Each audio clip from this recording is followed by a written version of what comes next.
ना करेंगे।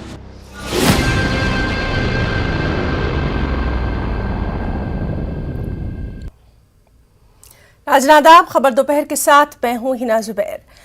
नाजरीन, एक बयान सामने आया इम्तियाज जलील का और बस उसके बाद से बयानात का एक सिलसिला शुरू हो गया है। जी हां, एक दूसरे पर इल्जामात लगाए जा रहे हैं, एक दूसरे को बी पार्टी करार दिया जा रहा है। अब असल मामला क्या है और क्या ये आने वाले इंतखाबात की दस्तक तो नहीं है? इन तमाम चीजों का आज हम अहाता करेंगे। MIM पर तू मैं में, यही आज का हमारा मौजू है। चलिए हम शुरुआत करेंगे। हमारे ऊपर रोया जाता है कि MIM की वजह से बीजेपी जीत गया, MIM बी टीम है। तो मैंने उनको प्रस्ताव दिया कि मैं बोला चलिए हम आपके साथ आ जाते हैं। वो आ नहीं सकेंगे क्योंकि उनके साथ शिवसेना है और शिवसेना किसी सूरत के अंदर MIM को लेना नहीं चाहेगी। MIM के साथ छुपा अलायंस, गुप्त अलायंस करने वाले आप लोग हैं। MIM अगर इनके साथ जुड़ता है तो कोई हमको फर्क नहीं पड़ता।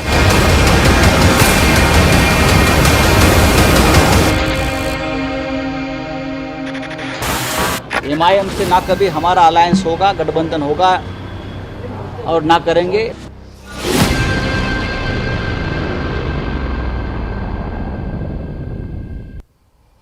जी हां, शिवसेना के एक हिंदुत्ववादी पार्टी होने का तस्करा करते हुए महाराष्ट्र के वज़ीर आला उद्धव ठाकरे ने इत्तेहाद के लिए AIMIM की पेशकश को इतवार को मुस्तरद कर दिया। साथ ही इसको महाविकास आघाड़ी हुकूमत की क़यादत कर रही शिवसेना को बदनाम करने की बीजेपी की ही साजिश करार दे दिया। शिवसेना की क़यादत कर रहे ठाकरे ने यहां पार्टी के मेंबरान पार्लियामेंट और अहदेदारों की एक अहम मीटिंग में डिजिटल मीटिंग के जरिए खिताब किया और उन्होंने हिंदुत्व और दीगर मामलात को लेकर बीजेपी पर तनकीद की। उन्होंने कहा कि MIM के साथ इत्तेहाद का मुतालबा किसने किया है, ये बीजेपी का गेम प्लान है, ये उनकी साजिश का हिस्सा है। MIM और बीजेपी के दरमियान खामोश मुआहदा है।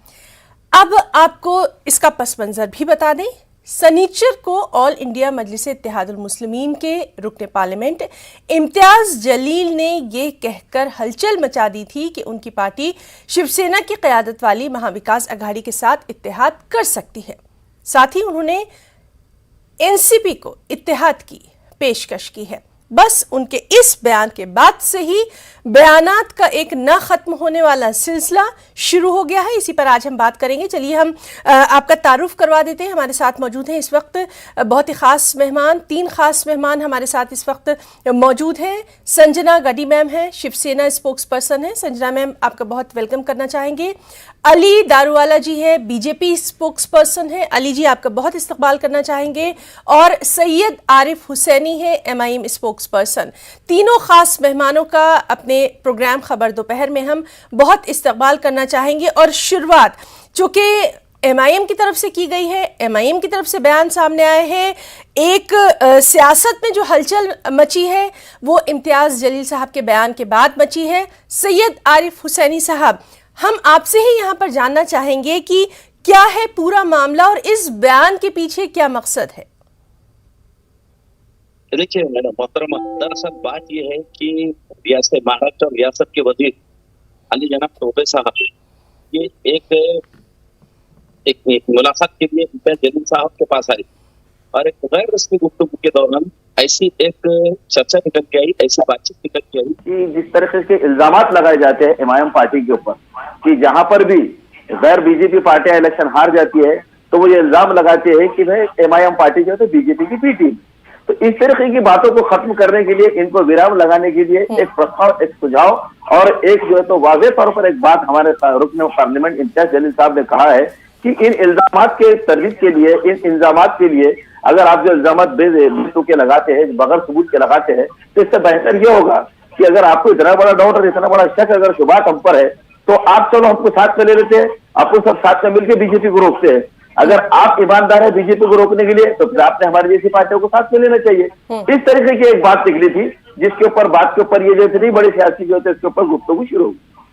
ठीक है, और इसीलिए आज हम यहाँ डिस्कशन के लिए बैठे हैं कि क्या अगर इस तरह की कोई पेशरफ्त होती है तो फिर सियासी मंजरनामा क्या होगा।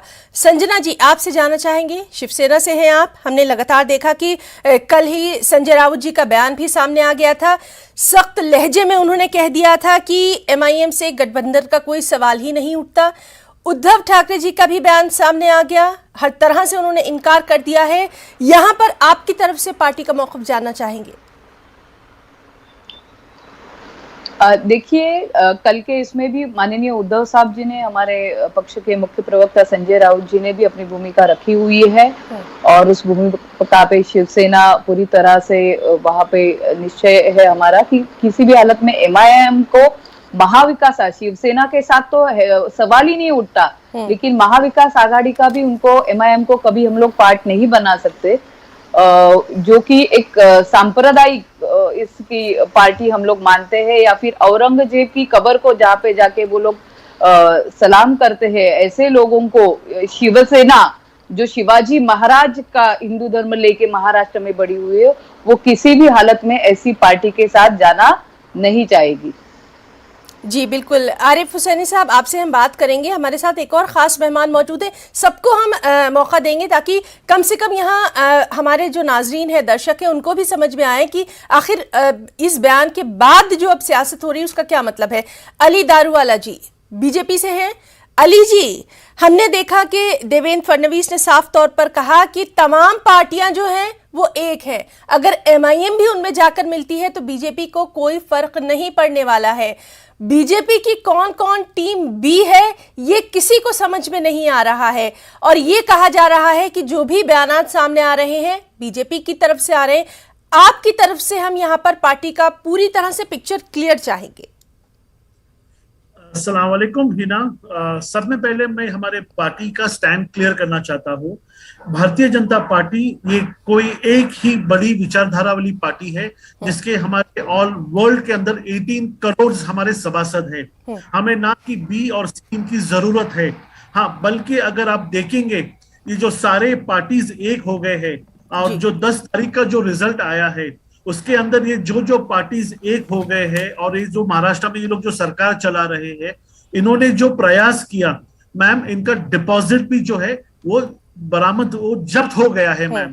तो ये जो सारे जो ये लोग जो परफोरेशन और ये सारे जो एक्सपेरिमेंट्स ये लोग जो कर रहे, उसके अंदर से जो MIM की जो छुपी जो इनकी साजिश चली है ये कल एक्सपोज हो गया। माननीय इम्तियाज जलील जी ने आज शरद पवार जी के घर पे जाके मुलाकात लेने का उन्होंने आज डिक्लेयर किया है। अब जैसे जैसे रणनीति क्लियर होती है, ये सारे जो हमारे खिलाफ जो ये लोग कट रच रहे, ये सारी चीज अभी उजागर होने जा रहे हैं। तो आपको लगता है कि इसमें सियासत हो रही है? मैम, यहाँ पे जो ऑपोजिशन के जो लोग बैठे हैं, मैं इनको एक बात पूछना चाहता हूँ।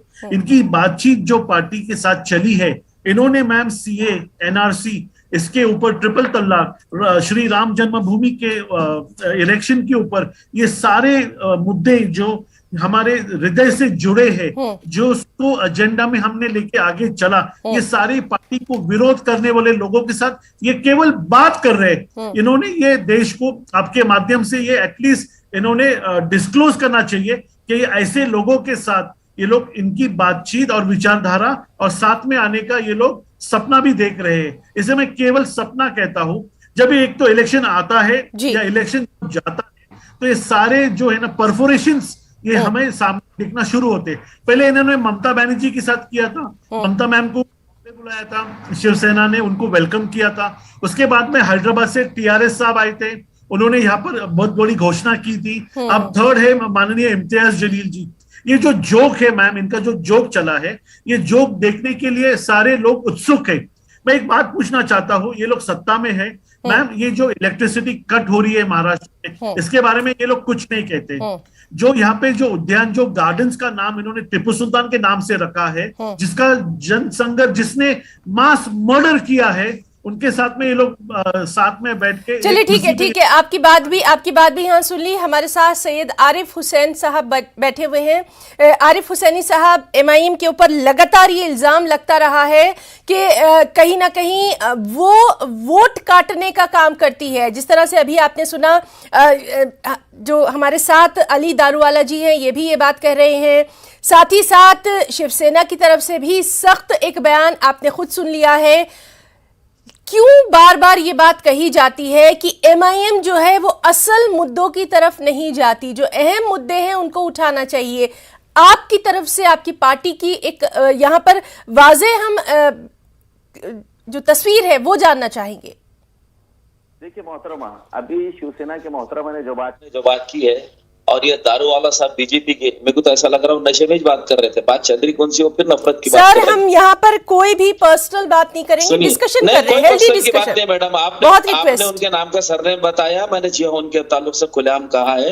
वो टीपू सुल्तान साहब के बारे में कह रहे थे। टीपू सुल्तान वो इंसान है जिसने, चलिए सर, हम अहम मुद्दों की तरफ बात करेंगे। जी हाँ, अहम मुद्दे पे मैं आ जाता हूँ कि शिवसेना को जिस तरीके से अभी खल रहा है, और जिस तरह शिवसेना जिस तरीके से अभी जो है तो बहरान का शिकार हो गई हमारे एक ही स्टेटमेंट के ऊपर, हमारे रुकन पार्लियामेंट इम्तियाज जलील साहब। देखिए मैडम, दरअसल बात यह कि मेन मुद्दा क्या है महाराष्ट्र में सबसे मेन मुद्दा यह है कि जो आज ये सत्ता में बैठे हुए लोगों को उठाना चाहिए था कि आज महंगाई कहाँ जा चुकी है, चरम पे जा चुकी है, सब सेंट्रल गवर्नमेंट के हाथ में है। आज तक इनको जीएसटी का शेयर नहीं मिल रहा है, इसकी आवाज ये उठाने रहे। और सबसे अहम बात मैं आपको कहूंगा कि इम्तियाज साहब ने आप दारूवाला साहब आप बाद में बोलिए, अली जी उनकी बात सुन लेते हैं। अली जी उनकी बात सुन लेते हैं, जी बोलिए के साथ बताइए। और जनाब प्रधानमंत्री वजीर आजम साहब ने एक कमेटी बनाई थी अशोक दलवाई, जो आज से 2-3 साल पहले बनाई गई थी, जिसका अहम काम यह था कि वो तमाम रियासतों के अंदर बसने वाले किसानों की ज़राअत का जो पेशे से मुंसलिक है, इनकी पूरा रिकॉर्ड लेके आएंगे 2022 तक। ये हमारे वजीर आजम साहब का कहना था, नरेंद्र मोदी साहब का। दारूवाला साहब सुनिए कि 2022 तक हम किसानों की जितनी भी इनकम है इसको दुप्पट कर देंगे। अशोक दलवाई की कमेटी का ये काम था। तो हम ये सारी बातें इस गवर्नमेंट के सामने रखना चाह रहे हैं महाराष्ट्र की। हम कह रहे हैं कि इन सारी चीजों को आगे हमको उठाना है। और खास बात यह है कि नफरत की राजनीति अगर पूरे देश में कोई कर रहा है तो सिर्फ बीजेपी कर रही है। इनके राम चुनावी राम है। जिसी तरह शिवसेना जो शिवाजी महाराज का नाम इस्तेमाल करती है, इनके चुनावी शिवाजी महाराज है। क्यों तो स्वराज की लड़ाई लड़ने वाले जो शिवाजी महाराज है उनका हम मान सम्मान करते हैं, जिन्होंने सारे समाजों को लेकर चलने की बात की।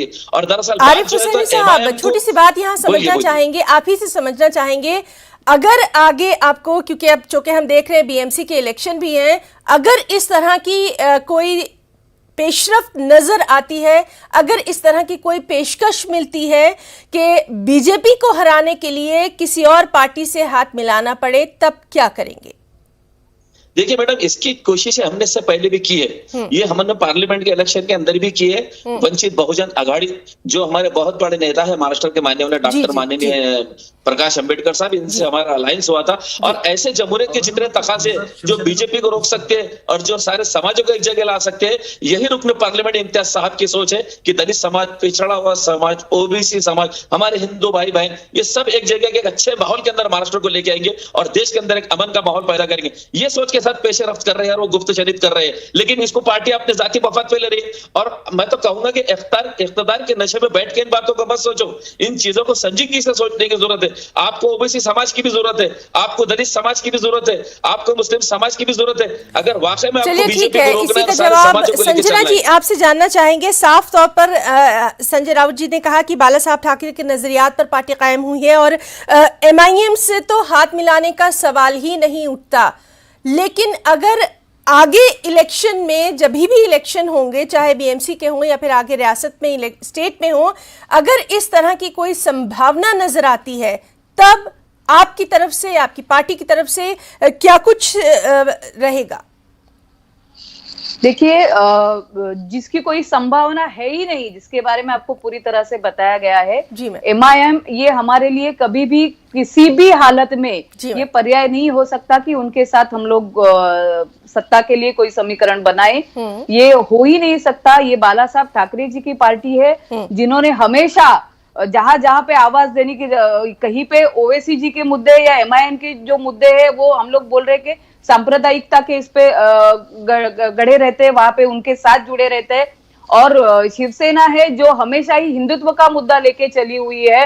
अभी जैसे बीजेपी के प्रवक्ता इन्होंने बताया, तो मैं उनको बताना चाहती हूँ कि अफजल गुरुजी को फांसी, जो कल उद्धव साहब ने बताया वही बात है, उनको फांसी ना दी जाए ये बताने वाली महबूबा मुफ्ती जी के साथ जिन्होंने अपना संसार बनाया है, वो हमारे साथ ये बात न करे।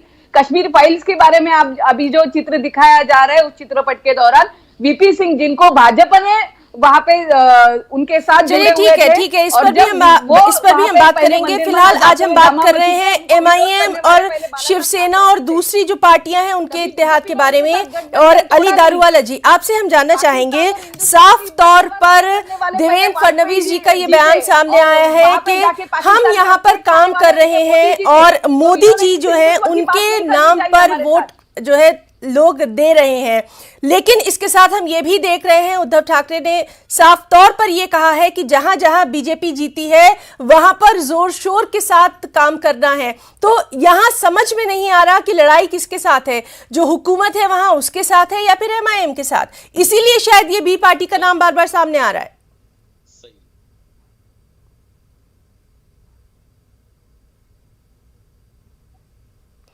अली जी, आप तक मेरी आवाज आ रही है?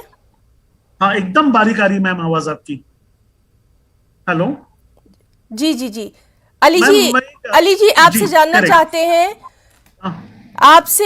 जानना चाहते हैं कि किसके साथ पार्टी जो है वो नजर आ रही है। एक जानिब जो है शिवसेना साफ तौर पर ये कह रही है कि वो आगे जो है जिस तरह से काम करती आ रही है उसी तरह से काम करेगी, लेकिन एमआईएम जो है वो उसका एक अलग नजरिया सामने आ रहा है। बीजेपी की तरफ से क्या बीजेपी कहना चाहती है यहाँ पर, और महाराष्ट्र में अगर जो चुनाव होते हैं तब क्या कुछ स्टैंड रहेगा?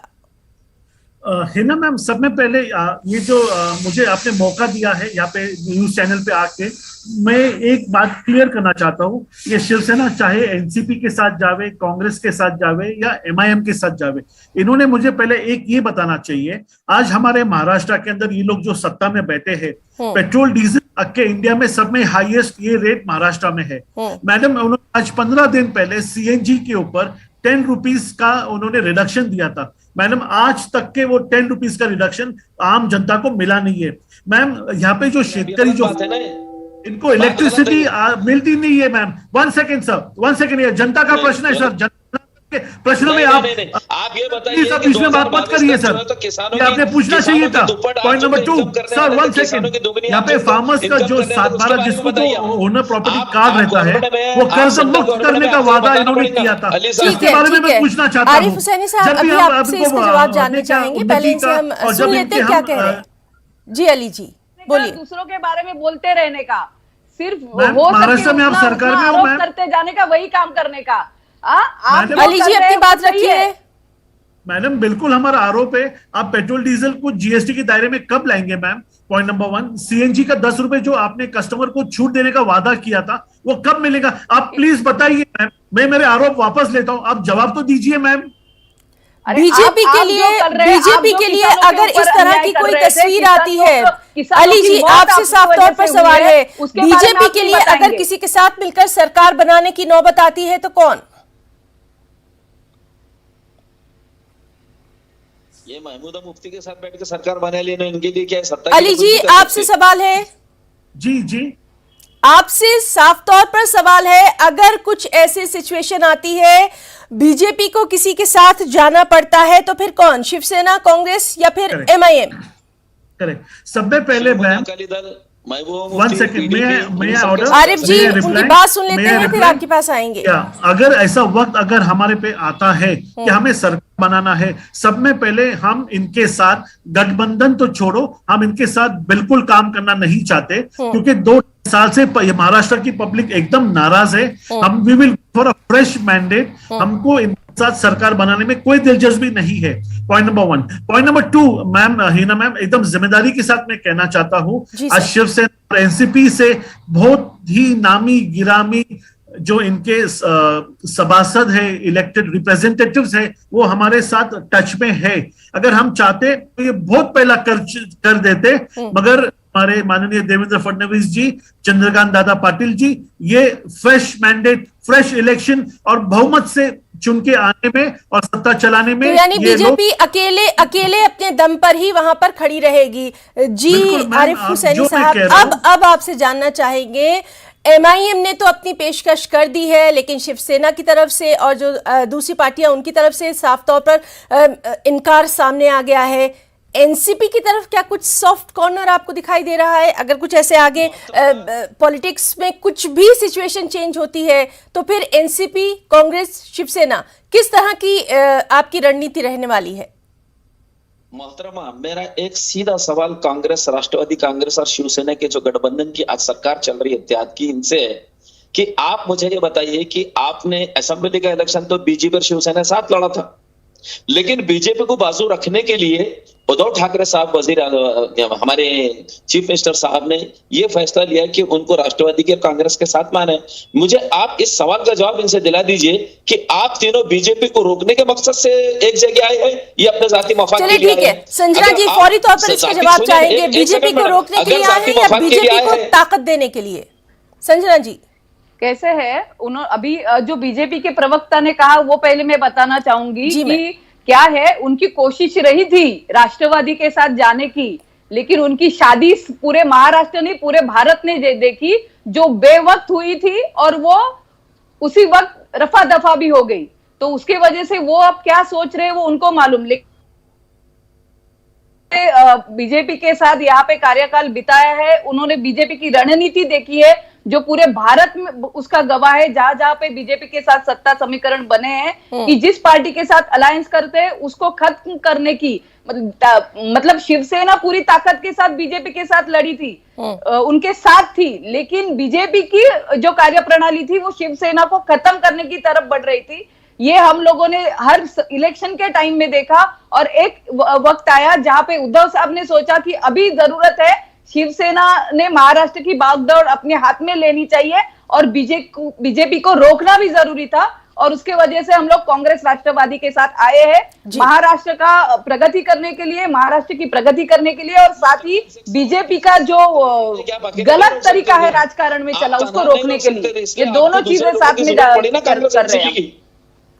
इनको तो रोज सपने गिर रहे हैं। संजना जी अगर ये जो महाविकास अघाड़ी है इसमें से ही अगर कुछ ऐसी आवाजें बुलंद होती हैं, ऐसी आवाजें सुनाई देती हैं कि अगर लाइक माइंडेड पीपल हुए, लाइक माइंडेड लोग हुए, यानी एक जैसा सोचने वाले, तो उनके साथ हाथ मिलाया जा सकता है, तब मिल बैठ के क्या करेंगे?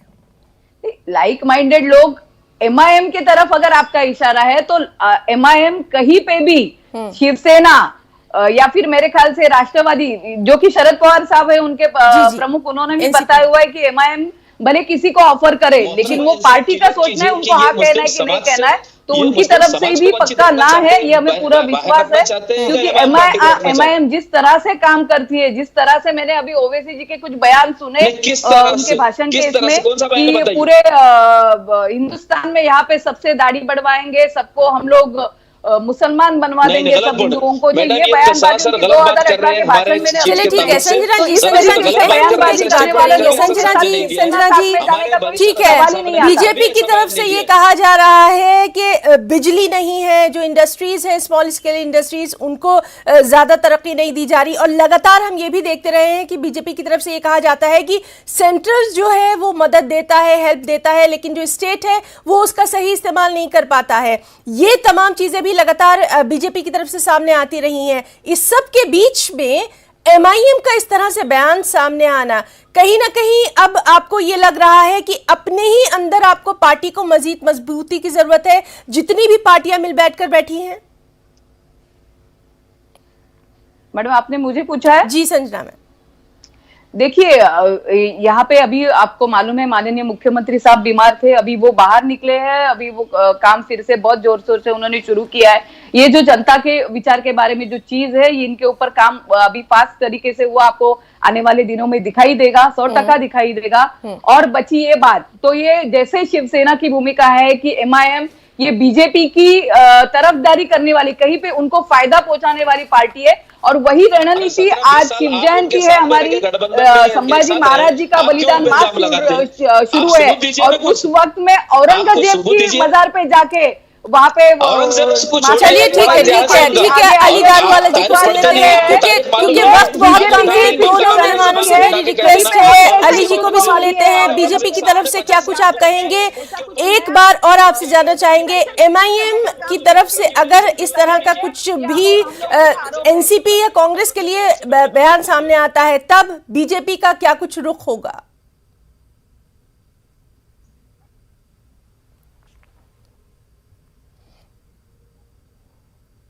अली जी, बीजेपी का क्या कुछ इसमें रुख है? मैम मैं तो एक ही एजेंडा और एक ही मुद्दे के ऊपर बात करूंगा। ये जो आज रूलिंग गवर्नमेंट है मैम, मैं इनसे ये पूछना चाहता हूँ, जबकि सेंटर 44 किलोमीटर्स पर डे एक दिन में रास्ता बांधती है, उज्ज्वला योजना के अंतर्गत आज 18 लाख, ये प्रूवन फैक्ट है, it is well documented, 18 lakh महिलाओं के प्रधानमंत्री आवास घरकुल योजना 2022 तक हर हिंदुस्तानी को घर देने की बात प्रधानमंत्री अली जी, आपके गैस सिलेंडर लोगों ने मैम आप जवाब दीजिए। मनमोहन सिंह को आपकी बंगड़िया आज आपके प्रधानमंत्री आवास योजना में कितने को घर मिले वो बताइए। आप लोग उसके तो नाज़रीन, लगातार हम देख रहे हैं कि बयानात आ गए हैं, उसके बाद बयानात का सिलसिला जारी है। वक्त चूंकि अब हमें इजाजत नहीं देता, तीनों मेहमानों का हम यहाँ पर बहुत बहुत शुक्रिया अदा करना चाहेंगे।